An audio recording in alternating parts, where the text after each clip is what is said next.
ለምነን እግዚአብሔር ቶሎ ያልሰማን የተረሳን የሚመስለን የራሳችን ጸጉር እንኳን ተቆጥሮ በሚታወቅበት አምላክ ዘንድ ብዙዎቻችን የተረሳን አልመሰለንም። በብዙ መከራ ውስጥ ስንኖር አልመሰለንም። አልሰማንም ያላችሁ የላችሁ፣ ዝም ብሎናል ያላችሁ የላችሁ። ወጸሎተ ጻድቃን ይሰማል እግዚአብሔር የእውነተኞችን ጸሎት ይሰማል። እኛ ግን እውነተኞች መሆን ያስፈልገናል። ኢየሉጣ መሆን ያስፈልጋል። ቂርቆስ መሆን ያስፈልጋል። ክርስትና ማስመሰል አይሆንም። በማስመሰል ክርስቲያን አይኮንም። ክርስቲያን በመሆን ነው ክርስቲያን የሚኮነው። እንደው በ40 ቀንና በ80 ቀን ስለተጠመቅን ብቻ ወይንም ቤተ እግዚአብሔር ስለምትመላለስን ብቻ እኮ አይደለም። ምን አይነት ክርስቲያን መሆኖች? እውነተኛ ክርስቲያን መሆን ያስፈልጋል። እውነተኛ ክርስቲያን መሰብሰባችን ለእውነት ስለሆነ እውነተኛ ክርስቲያኖች ሆነን ኢየሉጣ ታማልደናለች ብለን ስናምን ወጸሎተ ጻድቃን ይሰማል እግዚአብሔር ዛሬም የቂርቆስን ጸሎት ይሰማል፣ ምልጃውን ይሰማል።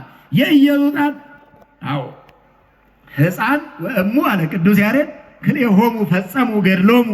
ሕፃንና እናቱ ዘምራችሁ አይደል? ይሄንን ሕፃንና እናቱ ሁለታቸው ገድላቸውን ፈጸሙ፣ ተጋድሏቸውን ፈጸሙ። ድምፃ ለጽህርት ከመነጎድጓደ ክረምት ይፈርህው ለሞት ቅዱሳን ሰማዕት። እነዚህ ቅዱሳን ቂርቆስና ኢየሉጣ ሞትን አልፈሩም ይላል። ፈርተዋል ሞትን? እውነተኛ ወንጌሉን ኖሩት ማለት ነው። በወንጌሉ ላይ ስጋችሁን የሚገሉትን፣ ስጋችሁን የሚያቃጥሉትን፣ ስጋችሁን የሚቆርጡትን አትፍሩ እንደተባለ ሁሉ እነሱ ስጋቸውን የሚገለውን፣ የሚያቃጥለውን፣ የሚቆርጥረውን አልፈሩም። በእግዚአብሔር አመኑ። ነገር ግን እነሱ የሚፈሩት ነገር ነበራቸው። ኢየሉጣና ቂርቆስ የሚፈሩትን ታውቃላችሁ? እንደፈሩ አታውቁም?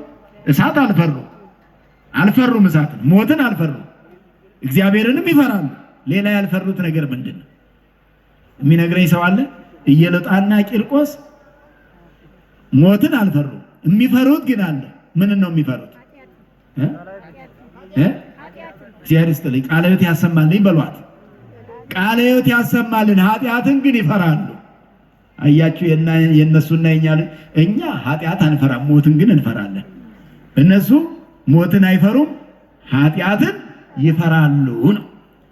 ምን ይላል መጽሐፉ ላይ? እዚሁ ቅድም የነገርኳችሁ ላይ ወደ ቁጥር 27 ስትመለሱ በምጽዋት ወበሃይማኖት ይሰረይ ኃጢአት ይላል። ምጽዋት ስትመጸውቱ ኃጢአት ይሰረያል ይላል። አይሰረይም? ምጽዋት የሚመጸውት ሰው ኃጢአቱ ይሰረይለታል። ወበሃይማኖት ይሰረይ ኃጢአት። አዎ የሚያምን ሰው በእምነቱ ኃጢአት ንስሐ ስትገቡ ኃጢአታችሁ የሚሰረዩ በማን ነው? በምንድን ነው የሚሰረየው? በእምነታችሁ አይደለም እንዴ? ይሰረይልኛል ብላችሁ አምናችሁ ስትናዘዙ እኮ ነው የምትድኑት። አምነን ስንናዘዝ ኃጢአታችን ይሰረያል። ወበፈሪሃ እግዚአብሔር ይትገሃስ ሁሉ እኩይ። እግዚአብሔርን የሚፈራ ሰው ክፉ ነገር ሁሉ ይርቅለታል። አሜን በሉ። እግዚአብሔርን የሚፈራ ሰው በሉ ክፉ ነገር ሁሉ ይርቅለታል። አዎ ልበ ጻድቃን ይትቤሃር ሃይማኖተ፣ የእውነተኞች ሰዎች ሃይማኖትን ይማራል አለ ሰሎሞን። የእውነተኞች ሰዎች ሁልጊዜ በአንደበታቸው የሚመላለሰው እውነተኛ ሰው ስለ ሃይማኖት ነው። እግዚአብሔር ይመስገን የሚል ነው። ወቀሳ አይደለም። አትውቀሱት እግዚአብሔርን፣ አትክሰሱት እግዚአብሔርን። ብዙዎቻችን ከሰናል እኮ አልተሰማንም ብለን ጸሎታችን አልተሰማም፣ የተሳልኩት አልደረሰም። ብዙ አጸልዬ ነበረ፣ ብዙ አስነግሬ ነበረ፣ ብዙ ገዳም ሄጃለሁ፣ ብዙ አባቶች ጸልዩልኛል፣ ግን አልሆነም ያልን ሰዎች የለም። ምንድነን እኛ? ከሳሾች ነን። እግዚአብሔርን አልሆነም አይደለም ማለት ያለብን። እግዚአብሔር ጊዜ አለው በሉ። እግዚአብሔር ጊዜ የለው? እግዚአብሔር ጊዜ አለው። የጧቱን ማታ አይሰራም፣ የማታውን ወደ ጧት አይሰራም፣ የቀኑን ሌሊት ላይ አይሰራም። እግዚአብሔር ለሁሉ። ይሄው ሰሎሞን ነው እኮ ለሁሉ ነገር ምንድን ነው ያለው? ጊዜ ያለው የተባለው ለሁሉ ጊዜ ያለው ተብሎ የለ። እኛ ስንፈጠር አሁን ባመለከት ነው ወይም ወላጆቻችን ባሉበት ጊዜ ነው የተወለድነው። እሱ ባለበት ጊዜ አይደለም።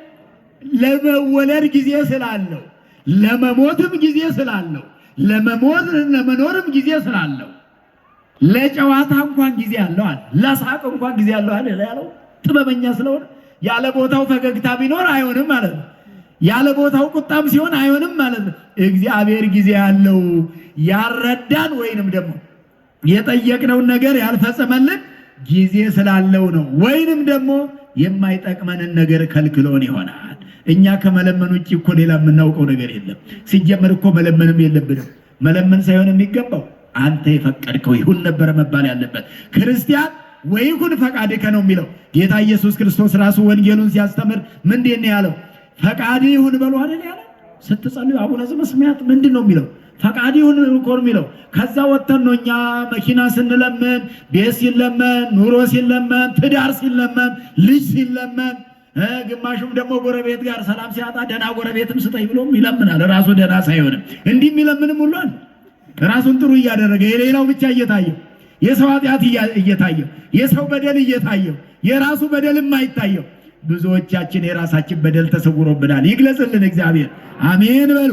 ይግለጽልን እግዚአብሔር። የራሳችን በደል ከተገለጸልን ወደ እግዚአብሔር እንጮሃለን ማለት ነው። እንጸልያለን ማለት ነው። በእውነት ሆነን እንጸልያለን ማለት ነው። ከቂም በቀል ወጥተን እንጸልያለን ማለት ነው። ከክፋት ወጥተን እንጸልያለን ማለት ነው። ከማስመሰል ወጥተን እንጸልያለን ማለት ነው።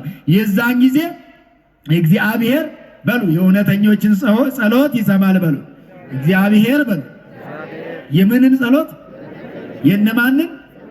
የእውነተኞችን፣ የእነ አቡነ ተክለ ሃይማኖት፣ የእነ አቡነ ገብረ መንፈስ ቅዱስ፣ የጻድቃኑን፣ የቅዱሳኑን፣ የኢየሉጣን፣ የቂርቆስን።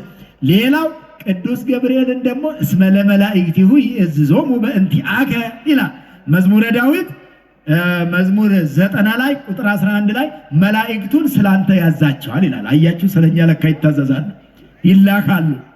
እስመ ለመላእክቲሁ ይእዝዞሙ በእንቲአከ ከመ ይቀቡከ በኩሉ ፍናዊከ ወበእደዊሆሙ ያነስኡከ በመንገድ ሁሉ ይጠብቁ ዘንድ። እሳት ውስጥ ስትገባ ከእሳት ሊያወጡ። አያችሁ፣ እንቅፋት ሲመጣ እንዳይመታ ሊከለክሉ። ከመ ይትተአቀፍ በእብን እግርከ ይላል። እግር በድንጋይ እንዳይሰናከል፣ በሃይማኖት እንዳትሰናከሉ ማለት ነው። እንዳትፈታተኑ ማለት ነው። ወገናችሁን እንዳትፈትኑ፣ እግዚአብሔርን እንዳትፈትኑ፣ ራሳችሁን እንዳትፈትኑ መላእክቱን ይልክላል። ቅዱስ ገብርኤል ለኢየሉጣና ለቂርቆስ እንደተላከ ለሁላችንም ይላክልን። ተልኮላችኋል፣ ባርኳችኋል። ቅዱስ ገብርኤል ፈውሷችኋል። ቅዱስ ገብርኤል ረድቶናል። ቅዱስ ገብርኤል አዎ በረከቱ ብዙ ነው። የሊቀ መላእክት የቅዱስ ገብርኤል ኢየሉጣና ቂርቆስን የባረከ እኛን አይባረከንም? በእኛ ይጨክናል?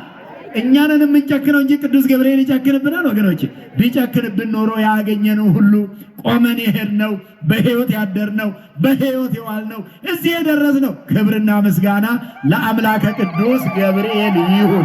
ስለዚህ በመንገድ ሁሉ ይጠብቋል የተባሉት በእውነት እኛ ልንጠብቃቸው ሲገባ መላእክቱ እኛን ሲጠብቁን፣ ያውም ደግሞ ሲጠብቀን ቅዱስ ገብርኤል አይታይም። የት እንዳለ ይታያል። ቅዱስ ገብርኤል አሁን የለም እኛ መካከል የለም። አለ በሉላችሁ፣ አለ በሉ በደምብ ግን አናየው ማለት እሱሳ እግዚአብሔር የተመሰገነ ይሁን። እኛ አናየው፣ እሱ ያየናል። እንዲህ ነው የኦርቶዶክስ እምነት። የኦርቶዶክስ ትምህርት ይሄ ነው። እኛም ማናያቸው የሚያዩን ረቂቃን መላእክት፣ እኛም ማናያቸው እነሱ የሚያዩን ሌላ ረቂቅ ደግሞ የሚያየን ሰይጣን ስላለ ከሱ የሚጠብቁን ጣዖት የሚያስመልኩ ራስ እንዲመለክ ገንዘብ እንዲያመልክ። ሰው ዛሬ ገንዘብ እያመለከ ወንድሙን የጠላ እህቱን የጠላ ወገኑን ገንዘብን አስበልጦ ሰውን የሚጠላ ሰው፣ ገንዘብን ወዶ ሰውን የጠላ ሰው እኮ ጣዖት አምላኪ ነው። እግዚአብሔር ከዚህ ይሰውረን፣ ከዚህ ይሰውራችሁ። ስለዚህ ዛሬ እየተመለከ ያስቸገረ ይህ ስለሆነ የራስ ፍላጎት አንድ አምልኮት፣ አንድ እሳት፣ አንድ መከራ ሆኖ አልበርድ ያለ ስለሆነ እንዲህ አይነቱንም እሳት እግዚአብሔር ያብርድልን። አምላከ ቅዱስ ገብርኤል፣ አምላከ ቅዱስ ቂርቆስ፣ አምላከ ቅድስት ኢየሉጣ ከሁላችን ጋር ይሁን። ጸሎታችሁን እግዚአብሔር ይስማችሁ፣ ልመናችሁን እግዚአብሔር ይቀበልላችሁ። ወስብሐት ለእግዚአብሔር። ይቆያል።